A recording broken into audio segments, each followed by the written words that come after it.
Guys, welcome to our channel, and in this video I'm going to show you how to make stickers on Snapchat. First, open your Snapchat application. Then you have to take a photo of an object that you want to make a sticker. For example, I'm going to take a picture of this, just like this. Sorry for that, I have just taken a picture of that box here. So if you want to create a sticker of any object that you have captured on your Snapchat camera, then you have to tap on this scissor icon here.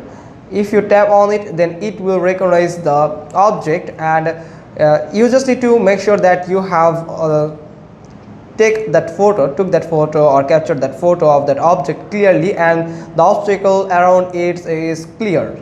So that's how you can just find the sticker. Here you can see it has just recognized the object on this image, and it has just created the sticker. Here you can see this is the sticker. So that's how you can just easily create a sticker. Now if you want to use a sticker, then you can go to the conversation of any conversation on Snapchat. Then you can tap on this emoji icon here. Then you can just find that here is the stickers here. This is actually the custom sticker. Here you can see I have just sent or used a custom sticker. So that's how you can just easily make a sticker on Snapchat. Hope you got this. If so, then give it a thumbs up, leave a comment below, and thanks for watching. Till next time.